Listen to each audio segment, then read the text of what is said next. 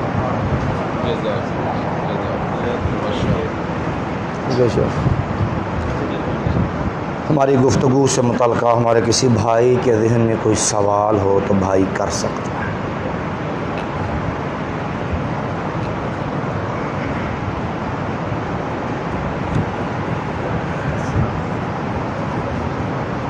محترم اور محمد یار کے ساتھ حافظہ اللہ ان کے بیان اور عقیدے کی اہمیت کے حوالے سے کسی بھائی کو سوال کرنا اور پڑھ لیں۔ یہ ایک سوال میرے پاس آیا ہے، سوال کرنا چاہتا ہوں اس جمن میں، کیونکہ عقیدہ بنیادی چیز ہے، بات یہ سمجھ نہیں آتی، کوئی ساتھی سمجھنا چاہے بات کرنا چاہے اس حوالے سے تو ادھر مائک پہ آ کر بات۔ ایک سوال میرے پاس آیا ہے بھائی کا کہ صحیح مسلم کی حدیث میں لفظ ہے کہ اللہ تعالیٰ دائیں ہاتھ میں آسمان پکڑے بائیں میں زمین، یاخذہن بشمالہ، کہ اللہ کا بایاں ہاتھ بھی ہے۔ یاد رکھیے دوسری حدیث میں وضاحت ہے، الحدیث یفسر بعضہ بعضا، جو ہے کہ اللہ تعالیٰ کے دو ہاتھ ہیں، وکلتاہما یمین، اللہ کے دونوں ہاتھ جو ہیں وہ داہنے ہیں دائیں ہیں، وکلتا یدیہ یمین کے لفظ بھی ہیں، اللہ کے دو ہاتھ ہیں اور دونوں ہی دائیں ہیں۔ دوسرا ہے کہ حدیث کرتاس جو ہے حدیث کرتاس سے آپ کی مراد کیا ہے؟ ایک حدیث بطاقہ، حدیث کرتاس سے مراد اگر تو سیدنا عمر رضی اللہ تعالی عنہ والا معاملہ ہے کہ نبی اللہ نے کہا کاغذ لاؤ میں تمہیں جو ہے وہ لکھ دوں، تو سیدنا عمر نے کہا حسبنا کتاب اللہ۔ اگر تو یہ معاملہ ہے تو بھئی یاد رکھیے یہ معاملہ ہمارے ہاں عام طور پر روافض جو ہے ان کا غلط رنگ دے کے اچھالا ہوا ایک مسئلہ ہے کہ انہوں نے ایک جعلی نظریہ بنا لیا کہ نبی علیہ السلام تو خلافت سیدنا علی رضی اللہ عنہ کے لیے لکھ دینے لگے تھے، لیکن سیدنا عمر رضی اللہ تعالی عنہ نے روک دیا۔ سب سے پہلی چیز یہ بات یاد رکھیے، اللہ جو ہے واللہ غالب علی امرہ وہو القاہر فوق عبادہ، اللہ جو چاہے فعال لما یرید ہے، اللہ کو روک نہیں سکتا۔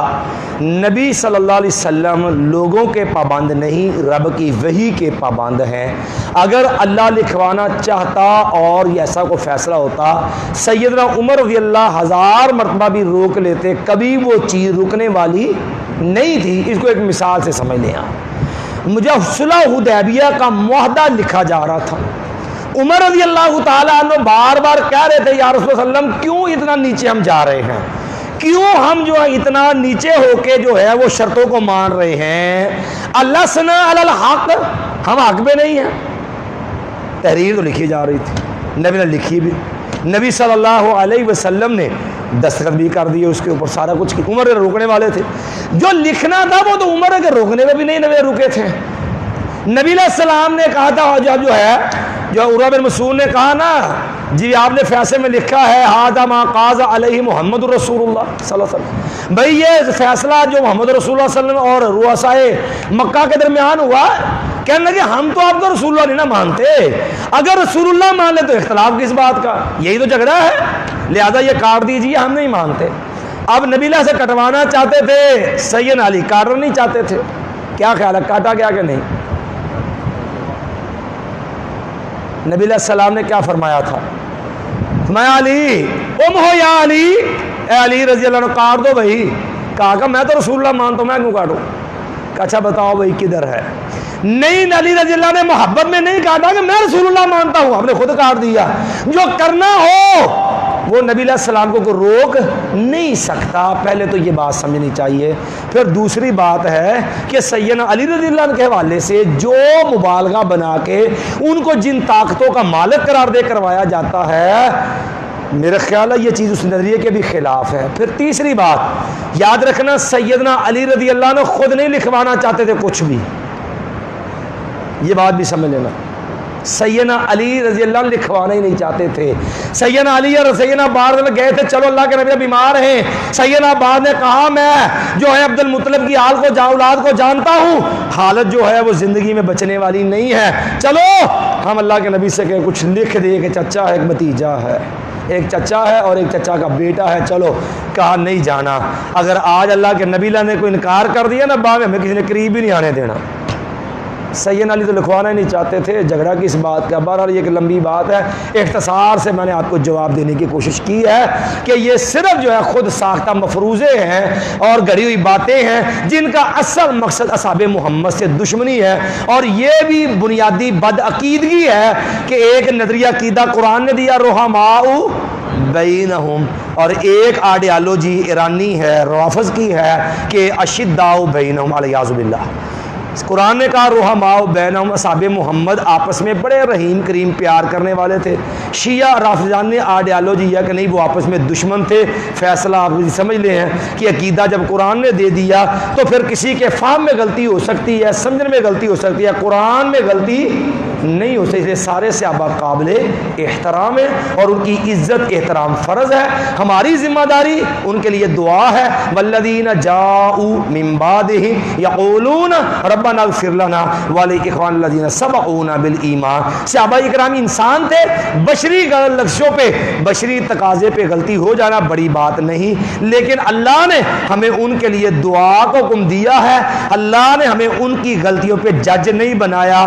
ہمیشہ وہ لوگ گمراہ ہوئے جو صحابہ محمد کی خطاؤں پہ جج بن کے بیٹھ گئے. اللہ ان کو ہدایت نصیب فرمائے.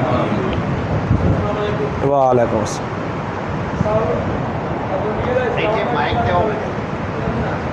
کی کیا جی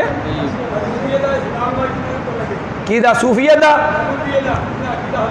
عقیدہ حلول صوفی ازم دا ایک نظریہ بنیادی عقیدہ ہے. اور جوات الوجود اس کا اسلام کے ساتھ کیا تعلق ہے؟ یہی سوال ہے درگو کیا ہے؟ بات الوجود اور حلول وغیرہ اس کا اسلام سے کیا تعلق ہے؟ یاد رکھیے اسلام سے اس کا دور کا بھی تعلق نہیں ہے. اس کی وجہ یہ ہے کہ یہ صوفی ازم تصوف کا ایک بنیادی عقیدہ ہے، اور یہ تصوف جتنا بھی ہے یہ یہودیت، رہبانیت، ہندوازم، سکھ ازم اور پارسی یہ گمراہ گو فرق اور باطل دین ہیں. ان کے نفس کشی کے جو طریقے ہیں یہ ان کا مرکب ہے. یہ اسلام نہیں ہے، یہ اسلام سے ماخوذ عقیدہ نہیں ہے. البتہ عامت الناس کو، عوام کو، لوگوں کو الجھانے کے لیے کھینچ تان کے قرآن کی آیات سے ظلم کر کے لوگوں کو غلط طرف لے جا کے اس طرف بگاڑنے کی کوشش کی جاتی ہے. وگرنہ یہ تصوف صوفی ازم اس کا دور کا بھی اسلام سے واسطہ نہیں ہے. یا یہ دو متضاد نظریے ہیں، ایک اسلام اور دوسرا تصوف. اسلام تزکیہ نفس کا قائل ہے، وہ نبی علیہ السلام کی سیرت میں شامل ہے، وَيُزَكِّيهِمْ سے، اور وہ تزکیہ، وہ تربیت، وہ قلبی تعلیم، قلبی جو کیفیت اور قلب کی اصلاح اسلام کا پورا ایک بنیادی موضوع ہے. لیکن یہ جو صوفی ازم کا اور قلب کا سلسلہ اور قلبی معاملات سے متعلقہ نظریات اور اس کے نتیجے کے اندر عقائد اور اس کی بنیاد پہ اسپیشل باقاعدہ گروہ بندی، یہ خود ساختہ چیزیں ہیں. اور یہ ایرانی تصوف ہے اور یہودیت، عیسائیت کی نفس کشی کے طریقے ہیں. ہندوازم، سکھ ازم سے یہ چیزیں ماخوذ ہیں.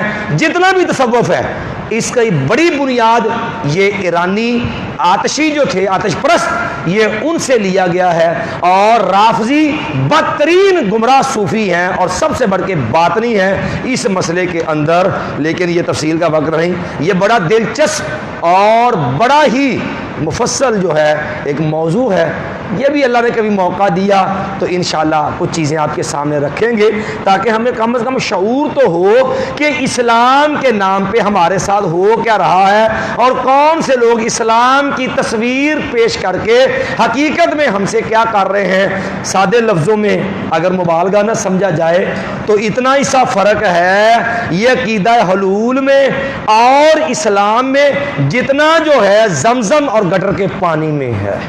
اقول قولی ھذا استغفر اللہ لی ولکم ولسائر المؤمنین۔